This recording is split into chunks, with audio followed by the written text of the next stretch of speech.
大家好，我是法山，一名平平无奇且私货很多的法律工作者。今天我们来聊游戏托。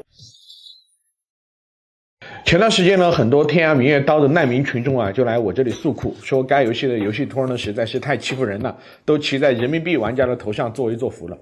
因为我没有玩过这个游戏啊，对具体的情况呢也不太了解。这款游戏到底是什么情况啊？知情的朋友们呢可以在弹幕里跟大家分享。而本期视频呢就只討論一個話題，那就是啊，在遊戲中安插遊戲托違法嗎？這個問題呢得分兩種情況來看。目前的司法現狀是啊，如果你假冒女性啊騙玩家在遊戲中充錢，那已經有明確的司法判例，這不僅僅是違法，還涉嫌犯罪。如果你單純通過製造天龍人玩家在裡面暴錘人民幣玩家，雖然不一定涉嫌犯罪啊，且有很多人在洗啊說不違法，但我依舊要說啊，這涉嫌嚴重的違法行為。我們先聊第一點，如果你在裁判文書網上搜遊戲托三個字，會發現啊，其實有不少關於遊戲托犯詐騙罪的判決書。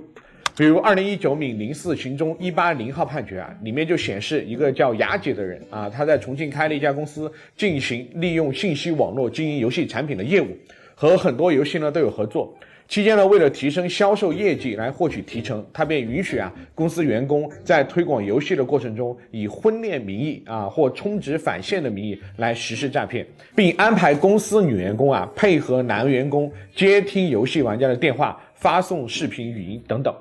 比如說，在某款仙俠類的遊戲中啊，他司員工陳志生啊，便使用了公司培訓的推廣方法，通過 QQ 啊、微信等方式，謊稱自己是重慶三峽學院大四女學生李雪，就和中南大學的學生李某呢就談戀愛了。然後還說啊，談戀愛需要家裡長輩同意，如果你不充值，我就自殘、跳樓等等。講真啊，看到這裡很奇怪，難道你在遊戲裡給他充了錢，家裡長輩就同意了？當然了，具體的細節我們就不得而知了。反正呢，最後陷入愛情的李某就真的充值了10400元，然後呢，還微信轉賬了12.341塊錢。大學生能拿出這麼多錢來啊，看得出愛的是真的比較深刻了。你說是錢對我重要，還是你對我重要？至於這些充值的遊戲托能得到多少提成呢？判決書顯示啊，這個雅姐就跟員工約定的是充值金額的10%歸自己，60%歸員工。這就意味着啊，你在遊戲裡充了1000塊錢，那遊戲公司呢就只拿30%，剩下的70%啊都歸遊戲托。看得出呢，遊戲公司也是真的在下血本求充值。最後，關於本案呢，法院就認為被告王鳳霞呢，在以清油公司名義推廣遊戲產品的過程中啊，縱容他人虛構事實、隱瞞真相、騙取被害人的財物，就應對王鳳霞以詐騙罪追究刑事責任，就判其有期徒刑5年，並處罰金8萬元。而有關員工呢，也均因自己詐騙的行為啊，就被判刑。比如剛才那個假扮女大學生的陳志生，就被判處有期徒刑2年。所以我們領會一下判決精神。什麼是詐騙罪呢？根據刑法的規定，即指以非法佔有為目的，使用欺騙方法騙取數額較大的公司財物的行為。而什麼是非法佔有呢？這個法律上的概念比較抽象啊，背概念呢可能你們都不便理解。通俗來說呢，就是這錢原本不是你的，但你通過不法的方式把錢搞到了自己的兜裡。比如說盜竊，你是用偷；比如說搶劫，你是用搶；而詐騙呢，就是用騙的。在此基礎上，一，該玩家在一開始可能並沒有充值的需求，他的需求呢是你採取欺騙的方式強行創造的；而二呢，是你為此獲得了70%的提成，這是實實在在的高額獲利。儘管玩家通過遊戲充值呢，確實能獲得有關同等價值的遊戲物品，但玩家獲得物品本身啊，並不意味着你沒有通過採取隱瞞和欺騙的方式來獲利，也並不妨礙法律基於你的這一行為做出有關的法律評價。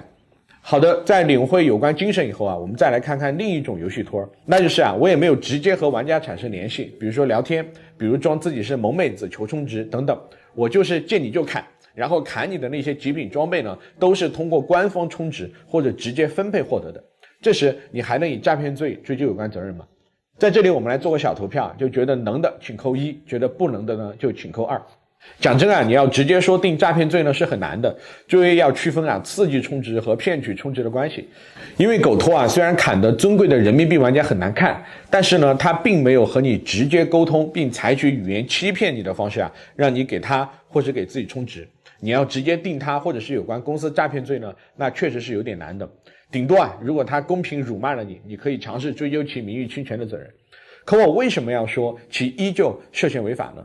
從本質上說啊，這對玩家利益是極大的損害。我辛辛苦苦用我的血汗錢充了1萬塊，先被你的抽卡模式割了把韭菜啊！好不容易得到點装備，本以為可以大展拳脚，結果呢，你直接制造幾個砍神就把我給掀翻了嗎？那我充值的意義何在呢？這是對玩家經濟利益極大的不尊重。而具體到法律上啊，文化部和商務部早在09年便發出了關於加強網絡遊戲虛擬貨幣管理工作的通知。該文第2點第7條就明確規定啊，除利用法定貨幣購買之外，網絡遊戲運營企業就不得採用其他任何方式向用戶提供網絡遊戲虛擬貨幣。在發行網絡遊戲虛擬貨幣時呢，網絡遊戲運營企業也必須保存用戶的充值記錄，該記錄保存期啊，自用戶充值之日起不少於180天。這是什麼意思呢？游戏托也是用戶，用戶要充值必須自己拿錢買，你官方直接給他充值，破壞游戲的平衡性，就涉嫌違規了。同時第15條也規定了，在明知網絡遊戲虛擬貨幣為非法獲取或接到舉報並核實的，應及時刪除虛假交易信息和終止提供交易服務。如果違反的呢，就由文化行政部门、商務主管部门通知其限期整改，逾期未整改的呢，就由有關部門依法予以查处。而文化部關於規範網絡遊戲運營、加強事中事後監管工作的通知第17條則規定啊，各地文化行政部门和文化市場綜合執法機構要依法加強對網絡遊戲市場的信用監管，按照誰處罰誰列入的原則，將違法違規的網絡遊戲企業單位呢，就列入黑名單或者警示名單，並會同有關部門實施聯合懲戒。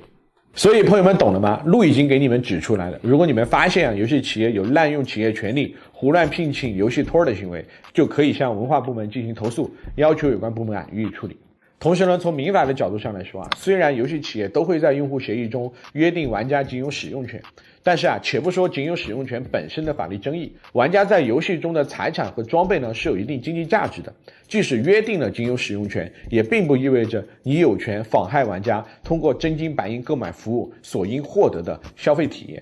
玩家抽裝備要花錢，而狗托呢可以直接不花錢就獲得有關的装備，你就是通過破壞游戲中的經濟秩序，間接的令玩家的充值成為废值，無法實現與企業交易合同的目的，玩家呢就可以主張要求賠償。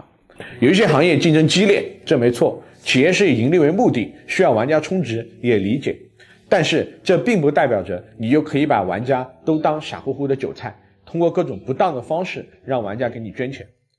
玩家呢是基於對遊戲的喜愛，基於對遊戲方的信任，才選擇玩你這款遊戲的。如果你辜負了這份信任，就別怪玩家會離開你。這裡是急急如律令，陳述睿智的朋友看到這裡已經一鍵3連並保持關注。我是法山，我們下期再見。